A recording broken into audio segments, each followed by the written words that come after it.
2월 17일 하늘에서 내리는 일용할 양식 하나님의 말씀은 창세기 9장 8절에서 17절까지 말씀입니다. 하나님이 노아와 그와 함께한 아들들에게 말씀하여 이르시되 내가 내 언약을 너희와 너희 후손과 너희와 함께한 모든 생물 곧 너희와 함께한 새와 가축과 땅의 모든 생물에게 세우리니 방주에서 나온 모든 것 곧 땅의 모든 짐승에게니라.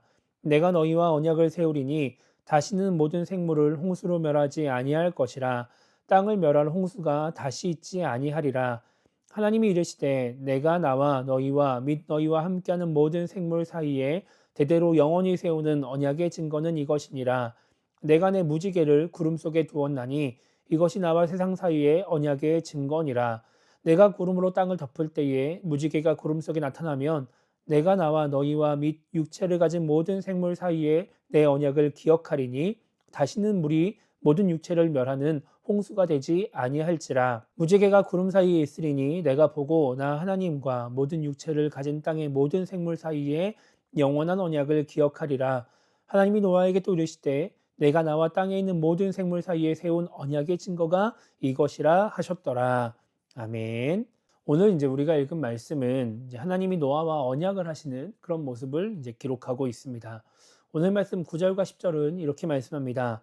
내가 내 언약을 너희와 너희 후손과 너희와 함께한 모든 생물 곧 너희와 함께한 새와 가축과 땅의 모든 생물에게 세우리니 방주에서 나온 모든 것 곧 땅의 모든 짐승에게니라 라고 말씀하고 있죠.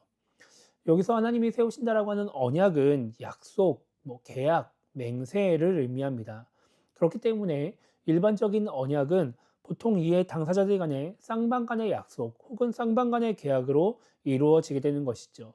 그런데 하나님은 노아에게 나와 언약을 맺자, 나와 함께 약속을 하자라고 말씀하지 않으십니다. 그냥 혼자 일방적으로 언약을 맺으시는 거예요.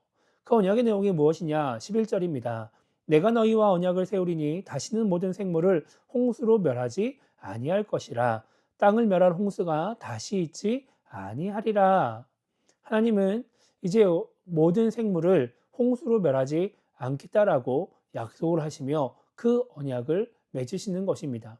성경에는 이렇게 일반적으로 언약하시는 하나님의 모습이 기록되어 있습니다. 이렇게 하나님께서 일방적으로 약속하시는 언약을 흔히 하사 언약이라고 말을 합니다.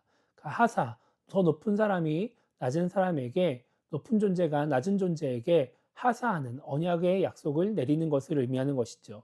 그래서 보통 그 지역에서 하사 언약은 왕이 신하에게 하는 언약이었습니다. 충성심을 보이거나 공로를 세우거나 뭔가 그런 신하에게 땅이나 금전적인 보상을 할 때 맺는 언약이 바로 이 하사 언약입니다. 그런데 성경에 나오는 하사 언약은, 하나님이 하시는 하사 언약은 일반적인 하사 언약과 조금 다릅니다. 인간의 믿음이나 헌신, 공로로 인해서 하나님이 보상을 주기 위해서 맺는 언약이 아닌 것이죠. 성경에 나오는 가장 대표적이고 가장 첫 번째 하사 언약이 바로 창세기 3장 15절입니다. 우리가 예전에 살펴봤듯이 이 창세기 3장 15절은 인간이 저주를 받기 전에, 죄에 대한 대가를 치르기 전에 주어진 약속입니다. 오늘 노아에게 하신 말씀도 마찬가지입니다. 노아와 아들들이 우리가 어제 살펴봤던 그 하나님의 말씀을 잘 지켜 행하는 것을 보고, 이제 이렇게 하는 걸 보니까 더 이상 홍수로 심판하지 않아도 괜찮겠다 해서 주는 언약이 아닌 것이죠. 아이러니하게도 우리가 내일 살펴볼 텐데 그 말씀에서 노아는 술에 취해서 볼썽사나운 모습을 보입니다. 만약에 하나님의 언약이, 이런 하사 언약이 인간의 행실에 대한 대가로 주어진 것이라면 어떻게 될까요? 오늘 말씀에 나오는 언약들 뿐만 아니라 창세기 3장 15절에 나오는 구원에 대한 언약도 받지 못했을 것입니다. 하나님은 이렇게 인간에게 언약을 맺으시면서, 언약을 하시면서 13절에서 이렇게 말씀하십니다. 내가 내 무지개를 구름 속에 두었나니 이것이 나와 세상 사이의 언약의 증거니라. 앞서 말씀드린 대로 이 하사 언약은 권위가 있고 높은 존재가 낮은 존재에게 하는 언약입니다. 그렇기 때문에 그렇게 높은 존재가 언약을 깨트린다 하더라도 낮은 존재는, 그 언약을 받는 존재는 뭐라 말할 수가 없습니다. 어떻게 할 수가 없는 것이죠. 그런데 하나님은 오늘 말씀에서 그렇게 언약만 맺고 끝나는 것이 아니라 무지개라고 하는 증거를 주십니다. 그래서 언약을 지키겠다라는 약속을 하시는 것이고, 그리고 그 언약을 지킬 것이라는 확신을 인간에게 심어 주시는 것이죠. 우리가 믿는 하나님은 이렇게 약속을 지키시는 분입니다. 변하지 않는 분이시고 한결같은 분이십니다. 그렇기 때문에 우리는 하나님을 신뢰하며 살아갈 수가 있는 것이죠. 우리는 이런 하나님을 보면서 하나님이 주신 은혜를 받으려고만 하는 경향이 있습니다. 받는 데만 집중을 하는 것입니다.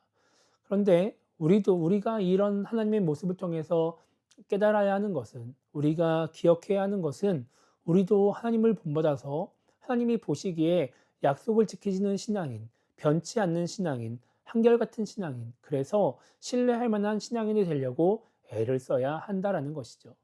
은혜만 받고 끝나는 것이 아니라, 그 약속을 통해서 그 우리의 유익만 누리는 것이 아니라 우리 또한 하나님을 닮아가려고 애를 쓰는 신앙인이 되어야 할 것입니다. 그래서 오늘 하루를 시작하면서 우리가 이렇게 기도했으면 좋겠습니다. 언약을 주시고 언약을 지키시겠다고 증거를 주시는 하나님을 믿고 신뢰하며 살아가는 우리 모두가 되게 달라고 기도했으면 좋겠고요. 하나님과 같이 약속을 지키며 변하지 않으며 한결같은 신앙인이 되어서 정말 하나님이 신뢰할 만한 그런 신앙인이 되게 달라고 기도하며 오늘 하루를 시작했으면 좋겠습니다. 그렇게 하나님을 믿고 신뢰하며 하나님을 본받아 하나님께 신뢰를 드릴 수 있는 그런 신앙인이 되기를 주님의 이름으로 축복합니다.